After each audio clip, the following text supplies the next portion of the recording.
అదే RTV app వార్తల్ని క్షణాల్లో చదివే అవకాశం ఉంటుంది. ఒక న్యూస్ పేపర్, ఒక టెలివిజన్ ఛానల్ మీ చేతుల్లో ఎప్పుడూ ఉంటాయి. కర్నూలు మండలం ఉల్చాల గ్రామం 3 రోజుల నుంచి వచ్చి ఇక్కడే ఉన్నాం సార్. మాకు అధికారులు ఎలాంటి స్పందన లేదు. రాత్రి జేసీ గారు వచ్చారు, మార్కెట్ యార్డ్ సెక్రటరీ వచ్చారు. ఎవరు అసలు బండ్లు చూడడం లేదు, ఏం లేదు. మీ పత్తి కొనుగోలు చేయరు, మీరు వెనక్కి వెళ్ళిపోండి అంటే అసలు ఏంది సార్ పరిస్థితి. మేము వచ్చి 3 రోజులు అయింది ఇక్కడికి.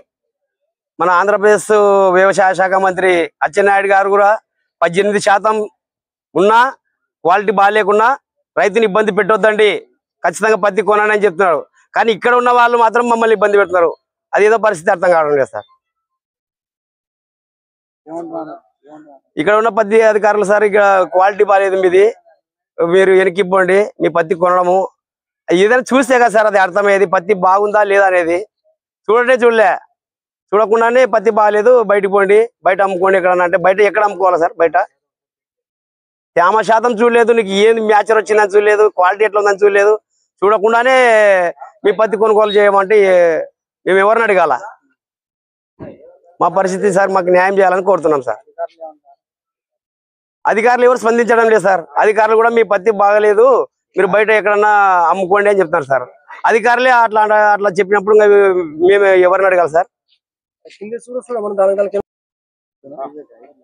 సార్ నాది బసవాపురం గ్రామం, కర్నూలు మండలం, కర్నూలు జిల్లా. నా పేరు హనుమంతరాజు. మేము వచ్చి 3 రోజులైంది సార్. ఇంతవరకు తీసుకోవడమే లేదు సార్. వీళ్ళు నాణ్యత లేదు, ఆకుంది అని చెప్పేసి రిజెక్ట్ చేశారు. దానికి మెజర్మెంట్ కూడా చూడలేదు సార్. తేమ శాతం కూడా లేదు, ఒట్టి పత్తి సార్. అక్కడ నుంచి ఇక్కడికి వేసుకొని రానికే నాకు 30,000 అయింది సార్. ట్రాక్టర్ బాడిగా, పత్తి తొక్కించుకుని లేబర్కి అంత ఇటుకు వస్తే ఇప్పుడు నాకు ఎన్నికీ తీసుకోపోతే ఇటు తీసుకోపోవాలి సార్. నేను 10 ఎకరాలు వేసినాను సార్. నేను 10 ఎకరాలు వేసినా, అది బుక్ చేయడానికి కూడా చాలా టైం పట్టింది సార్. అది మాకు పక్కన ఉన్నా కూడా దానికి తీసుకుపోవడానికి కూడా బుక్ చేసుకుందామంటే కూడా లేదు సార్. అది ఇక్కడికి బుక్ చేసుకొని ఇక్కడ వచ్చింటే ఇక్కడికి వచ్చిన తర్వాత ఈ తిప్పలు వచ్చింది సార్. ఇక్కడికి మాకు అధికారులు నిన్న వచ్చి చూసిపోయినారు, కానీ వాళ్ళు న్యాయం చేస్తామని చెప్పి ఇంతవరకు రాలేదు సార్ వాళ్ళు. అంతే సార్. రైతుల వద్ద ఉన్న మొత్తం పత్తిని కొనుగోలు చేస్తానని చెప్పేసినటువంటి భారత ప్రభుత్వం నంద్యాలలో సిసిఐ కొనుగోలు సంస్థను ఏర్పాటు చేసింది. ప్రధానమంత్రి గారేమో రైతులకు ఇబ్బంది లేకుండా పత్తి కొంటామంటున్నారు. కొనుగోలు కేంద్రాల వద్దకు వస్తే నాణ్యత పేరుతో, తేమ శాతం పేరుతో రైతులను వెనక్కి పంపుతున్నారు. సుదూర ప్రాంతాల నుంచి వెహికల్ బాడిగలు పెట్టుకుని రైతాంగం 2 రోజులు 3 రోజులు ఇక్కడ పడిగాపులు కాసి ఇక్కడ ఇబ్బంది పడుతుంటే ఏ మాత్రం రాష్ట్ర ప్రభుత్వం పట్టించుకోలేదు, కేంద్ర ప్రభుత్వం పట్టించుకోలేదు. ఒకవైపు భారీ వర్షాల వల్ల పంట దిగుబడి తగ్గి రైతాంగం నష్టపోయారు. కొనుగోలు కేంద్రం పెట్టడమే ఆలస్యంగా పెట్టారు. ఆలస్యంగా పెట్టడంతో 40 నుంచి 50 రూపాయలకు రైతులు అమ్ముకొని నష్టపోయారు.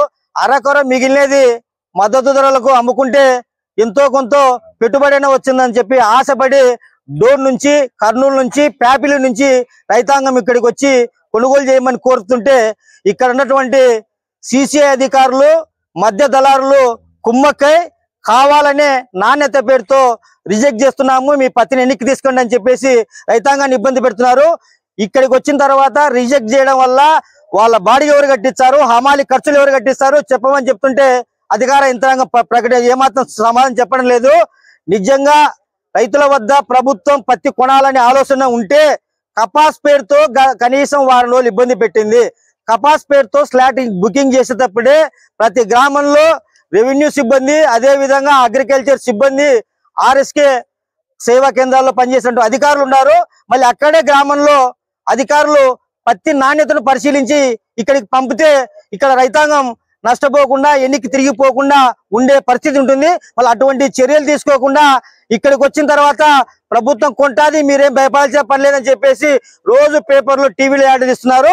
అందుకు విరుద్ధంగా ఈరోజు మధ్య దళాలతో కుమ్మకైనటువంటి సిసిఐ అధికారులు రైతాంగాన్ని మోసం చేస్తున్నారు.